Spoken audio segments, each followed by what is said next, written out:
Hi, നമുക്കൊരു breakfast ഉണ്ടാക്കിയാലോ? വളരെ സിമ്പിളായിട്ട് ചെയ്യാൻ പറ്റുന്ന ഒരു ബ്രേക്ക്ഫാസ്റ്റാണ്. അതിന് വേണ്ടിയിട്ട് ഞാൻ കുറച്ച് അരി രാത്രി വെള്ളത്തിലിട്ട് വെച്ചിട്ടുള്ള അരിയാണ്. നന്നായിട്ട് കഴുകി എടുത്ത് വെച്ചിട്ടുള്ളതാണ്. ഇത് ശരിക്ക് കുറച്ച് ഇഡ്ഡലി റൈസും കുറച്ച് പുഴുങ്ങലരി, ചോറ് വയ്ക്കുന്ന അരിയല്ല, പുഴുങ്ങലരി, നമ്മൾ പായസത്തിനൊക്കെ ഉപയോഗിക്കുന്ന അരിയാണ്.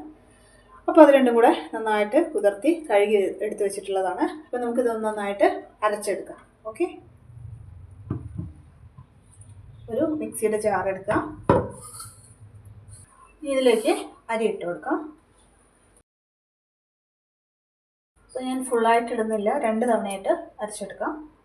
ഇനി അതിലേക്ക് ഒരു 3-4 ചെറിയ ഉള്ളി, ഷാലറ്റ്സ്, ചെറിയ ഉള്ളി, കുറച്ച് ജീരകം കൂടെ എടുത്ത് വെച്ചിട്ടുള്ളതാണ്, അതിട്ട് കൊടുക്കാം.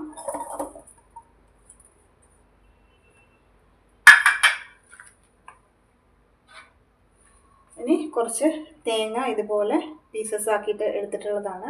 എനിക്ക് തേങ്ങ ചിരകി എടുക്കാൻ കുറച്ച് ബുദ്ധിമുട്ടുള്ളതുകൊണ്ട് ഞാൻ ഇങ്ങനെ പീസസ് ആക്കി എടുത്തതാണ്. അപ്പോൾ നിങ്ങൾ ചെയ്യുകയാണെന്നുണ്ടെങ്കിൽ ചിരകി എടുത്താൽ മതിയാവും. ഇതുപോലെ എടുത്തിട്ടുണ്ട്, ഇതിലേക്ക് ഇട്ട് കൊടുക്കാം.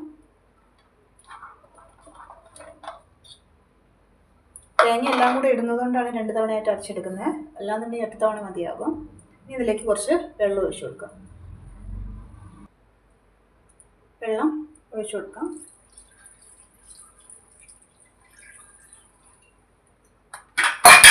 അപ്പോൾ അരിയുടെ ഒപ്പം വെള്ളം ഒഴിച്ചെടുക്കാനായിട്ട് ശ്രമിക്കുക. ഇനി ഇത് നന്നായിട്ടൊന്ന് അരച്ചെടുക്കാം.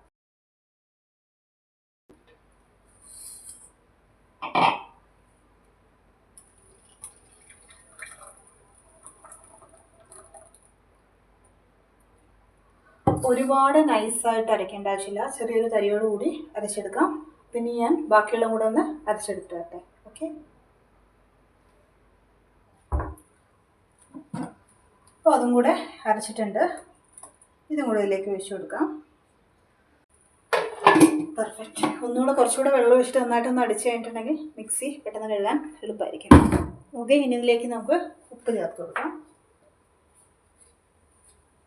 ആവശ്യത്തിനുള്ള അളവ്, നമ്മൾ എടുത്തതിനനുസരിച്ചുള്ള അളവിൽ ഉപ്പ് നോക്കിയിട്ട് ചേർക്കാം. കുറവാണെങ്കിൽ കുഴപ്പമില്ല, കൂടിയാൽ നമുക്കൊന്നും ചെയ്യാൻ പറ്റില്ല. ഫുള്ളായിട്ടോ. അപ്പോൾ നമുക്ക് ചട്നി ഉണ്ടാക്കാനുള്ള കാര്യങ്ങളൊക്കെ ഒന്ന് ചൂടാക്കിയെടുക്കാം. അതിനുവേണ്ടി ഞാനിവിടെ ഒരു പാൻ വെച്ചിട്ടുണ്ട്. അതിലേക്ക് കുറച്ച് ഓയിൽ ഒഴിച്ചു കൊടുക്കാം. ചെറിയ അളവിൽ ഒഴിച്ചാൽ മതി കേട്ടോ. ഇനി അതിലേക്ക് ഒരു 5 വറ്റൽമുളക് എടുത്ത് വയ്ക്കുക. അത്യാവശ്യം എരിവുള്ളതാണ്, എരിവ് നോക്കിയിട്ട് ചേർക്കാം. അത് ഇതിലേക്ക് ഇട്ട് കൊടുക്കാം. ഇനി വേണ്ടത് ചെറിയൊരു കഷ്ണം പുളിയാണ്, അതും ഇതിലേക്ക് ചേർത്ത് കൊടുക്കാം. പിന്നെ ചേർക്കുന്നത് ഒരു 2 അല്ലി വെളുത്തുള്ളിയാണ്. അത് കുറച്ച് വലിപ്പമുള്ളതാണ്, ഞാൻ നടുകെ കീറിയിട്ടുണ്ട്, അതും ചേർത്ത് കൊടുക്കാം. ഇനി അതിലേക്ക് ചേർക്കുന്നത് ഇത് സവോള, ചെറിയ സവോളയാണ്, ചെറുതാണ് കേട്ടോ, ചെറിയ ഉള്ളിയല്ല, ചെറിയ സവോളയാണ്. നിങ്ങളടുത്ത് ചെറിയ ഉള്ളിയാണുള്ളതെങ്കിൽ അത് ചേർത്ത് കഴിഞ്ഞാൽ കുറച്ചുകൂടി ടേസ്റ്റ് ഉണ്ടാവും. അപ്പോൾ ഇതും ചേർത്ത് കൊടുക്കാം. ഇനി നന്നായിട്ടൊന്ന് വഴറ്റിയെടുക്കും.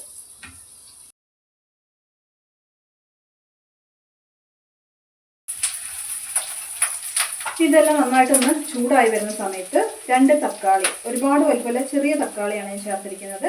2 ചെറിയ തക്കാളി ഈ ഒരു അളവിൽ അരിഞ്ഞിട്ടുള്ളതാണ്, ഇതിട്ട് കൊടുക്കുക. വലിയ തക്കാളി ആണെങ്കിൽ ഒരെണ്ണം മതിയാകും. അപ്പോൾ നിങ്ങൾക്ക് സംശയം ഉണ്ടാവും തക്കാളി ഇടുമ്പോൾ പുളി ഇടേണ്ട ആവശ്യമുണ്ടോയെന്ന്. നമുക്ക് ആ ടേസ്റ്റ് കറക്റ്റായിട്ടൊന്ന് ബാലൻസ് ചെയ്യാൻ വേണ്ടിയിട്ടാണ് ഇതിലേക്ക് പുളി ചേർക്കുന്നത്. അപ്പോൾ ഇത് അത്യാവശ്യം നന്നായിട്ട് വഴഞ്ഞ് വന്നിട്ടുണ്ട്. ഇനി നന്നായിട്ടൊന്ന് തണുക്കട്ടെ, അതിന് ശേഷം നമുക്ക് അരച്ചെടുക്കാം. ഓക്കെ, ഇനി നമുക്കിതൊന്ന് നന്നായിട്ട് അരച്ചെടുക്കാം. ചൂടാറിയിട്ട് വേണം അരച്ചെടുക്കാൻ, അല്ലാന്നുണ്ടെങ്കിൽ മോന്തിൻ്റെ ഷേപ്പ് മാറും. ഓക്കെ, അപ്പോൾ ഇതിൻ്റെ മുളകിൻ്റെ ഞെട്ടിയെല്ലാം പൊടിച്ച് കളയണേ.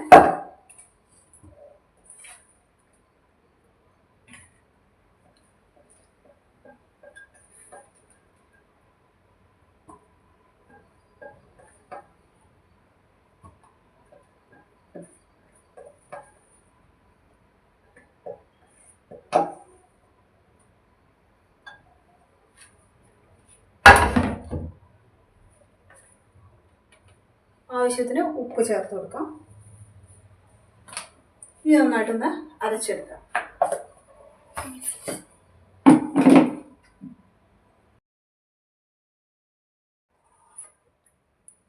അപ്പോൾ ഇതാ നമ്മുടെ ചമ്മന്തി റെഡി ആയിട്ടുണ്ട്.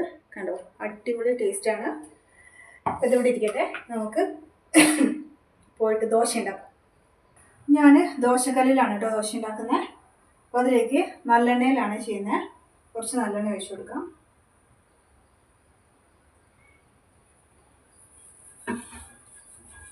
നിങ്ങളടുത്ത് ഫാൻ ഉണ്ടെങ്കിൽ അതിൽ ചെയ്യാം കേട്ടോ. ദോശക്കല്ലിൻ്റെ ഫാനാണ്. ഇതിലേക്ക് നന്നായി ചൂടായതിന് ശേഷം നമ്മുടെ മാവ് ഒഴിച്ചു കൊടുക്കും. ഓവറായിട്ട് വെള്ളം കൂടി പോകരുത്.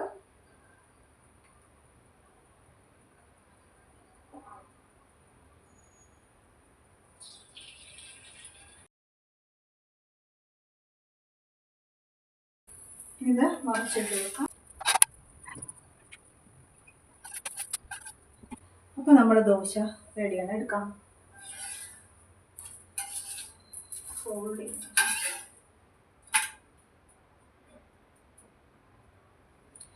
ഇതിലേക്ക് കുറച്ച് ചമ്മന്തിയും കൂടെ എടുക്കാം. ഓക്കെ,